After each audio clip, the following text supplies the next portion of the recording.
Hello everyone, Shrimati मोहर देवी Tapadia girls college के इस यूट्यूब चैनल में आप सभी का मैं नील नायक बहुत बहुत स्वागत करता हूं। आज का हमारा जो टॉपिक है वो है कॉस्ट ऑफ कैपिटल से cost of preference share. Cost of preference share का आपने लास्ट वीडियो देखा है, हमने उसी को थोड़ा आगे बढ़ाया है। लास्ट वीडियो में आपने 8 पर किस तरीके से कॉस्ट ऑफ कैपिटल निकाली जाती है प्रेफरेंस शेयर की, और हमने 2 तरीके से क्वेश्चन किया था। इसमें एक तो फुल वैल्यू के साथ और एक जो शेयर की जो प्राइस थी उसके साथ में, ठीक है, फेस वैल्यू के साथ। तो एट पर तो हमने किया था, आज हम at discount and at premium पर जो है आज करेंगे।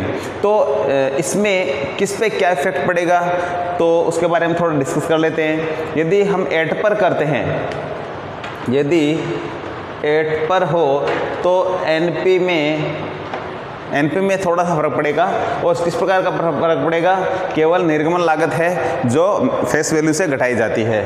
और डिस्काउंट हो तो उस कंडीशन में निर्गमन लागत घटती है, साथ में डिस्काउंट भी घटता है, ठीक है, फेस वैल्यू से। और यदि प्रीमियम पे हो तो निर्गमन लागत घटती है, प्रीमियम को जोड़ा जाता है। तो इस तरीके से थोड़ा सा इसमें चेंज आता है, केवल नेट प्रोसीड्स ही बदलती है, बाकी चीज़ें वही रहती है। तो इसके लिए हम फॉर्मूला लेते हैं, हम आफ्टर टैक्स और बिफोर टैक्स दोनों करेंगे।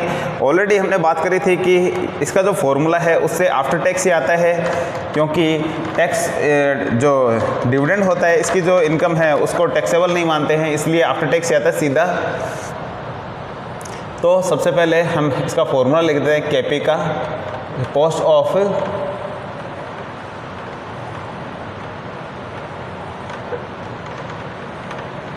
Preference share. तो इसका जो फॉर्मूला है वो है केपी, सीधा लिख देते हैं यहाँ, D plus M V minus N P upon N, M V plus N P upon 2 into 100। तो ये इसका फॉर्मूला है, आफ्टर टैक्स का है ये है आफ्टर टैक्स। और बिफोर टैक्स का इसका जो मान आता है उसमें से हम टैक्स के साथ में जो सूत्र लिख देते हैं एक बार इसका। और बिफोर टैक्स केपी यदि हम निकालें तो होगा KP after tax into 1/1 minus T. तो ये इसका है जो फॉर्मूला हम काम में लेते हैं। टी टैक्स है, एक ही आएगा, 1/1 माइनस टैक्स। तो ये इसका है आफ्टर टैक्स का। तो सबसे पहले हमें जो चीज़ निकालनी होगी वो होगी एनपी। हमें एट पर हमने लास्ट वीडियो में देखा था, आज हम जो डिस्काउंट पे निकालेंगे, at discount, NP at discount. तो डिस्काउंट में सबसे पहले लेंगे फेस वैल्यू माइनस डिस्काउंट और माइनस इशूइंग कॉस्ट, ही फॉर्मूला लगाना है। तो इसमें फेस वैल्यू हम क्या करेंगे, बड़ी राशि नहीं लेंगे, केवल इसकी जो शेयर की जो वैल्यू है, जैसे 100 रुपये, मैंने आपको लास्ट वीडियो में दोनों तरीके से करके दिखाई थी।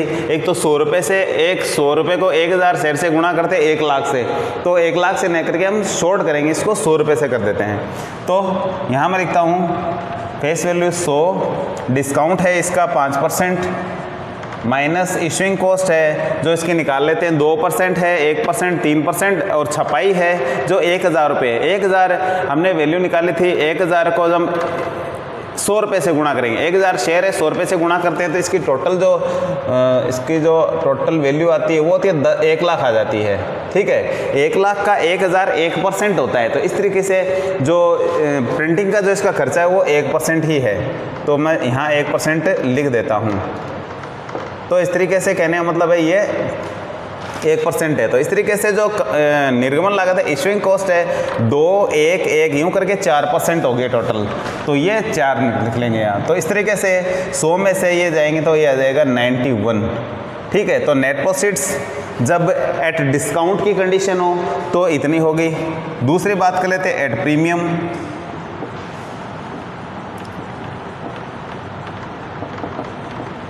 प्रीमियम पे जो फॉर्मूला लगाएंगे एनपी का वो होगा face value plus premium minus issuing cost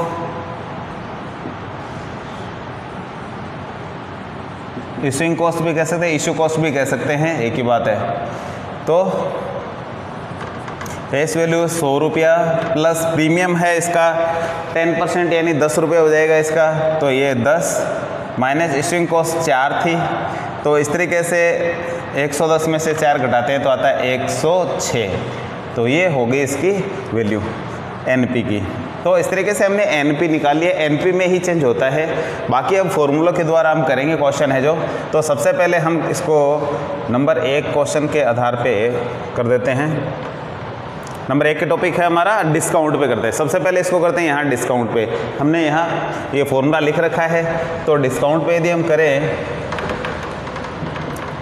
तो सबसे पहले इसका डिविडेंड लिखना पड़ेगा। डिविडेंड जो है वो 10% है, 100 का 10% 10 ही होता है, तो यहाँ लिखता हूँ मैं डिविडेंड 10 प्लस MV, जो इसकी मैच्योरिटी जो वैल्यू है वो कितनी है, फेस वैल्यू इसको कहें तो वो 100 है, माइनस NP 91 है अपॉन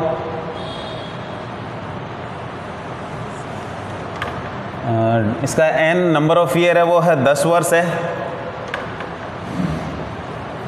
10 वर्ष बाद परिपक्व होते हैं ये, इंटू 100, ये है 100 प्लस 91 अपॉन 2। तो ये इसमें सारी चीज़ें हमने लिख दी है। तो हमने बट्टे में MV प्लस NP अपॉन 2 लिख दिया है और ऊपर ये सारी चीज़ें लिख दी। अब थोड़ा सा इसका कैलकुलेशन कर लेते हैं कि कितना आता है। तो ऊपर 100 में से 91 में जाएंगे तो बच जाएंगे 9 में 10 का भाग लगाएंगे तो आएगा 0.9, तो 10 प्लस 0.9 और नीचे आ जाएगा 191 में हम 2 का भाग लगाते हैं तो ये आता है 9, ये 95.5 आ जाएगा।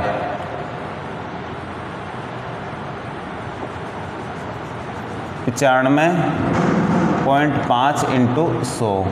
थोड़ा और आगे बढ़ाएं इसको तो आ जाएगा 10.9 अपॉन 95.5 इंटू 100 हो जाएगा।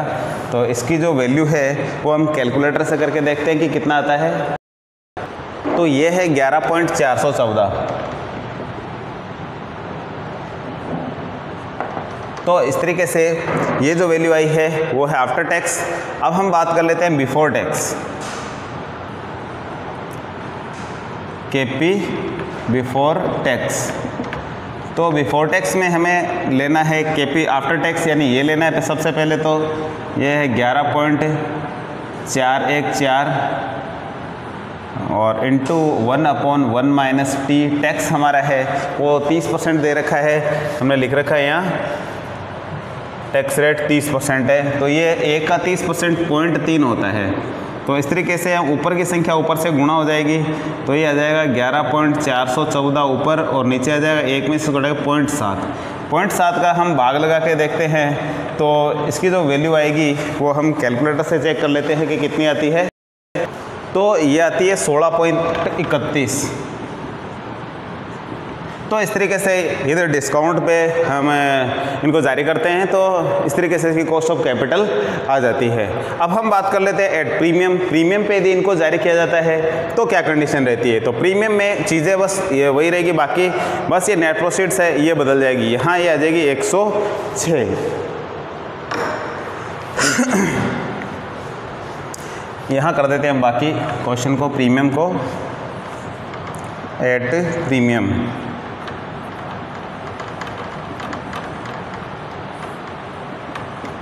KP। तो सबसे पहले डिविडेंड वही 10 रहेगा प्लस 100 माइनस, अब देखेंगे आप हमारे नेट प्रोसीड से ये बदल गई, ये 106 आ रही है। 106 अपॉन नंबर ऑफ ईयर वो 10 ही है,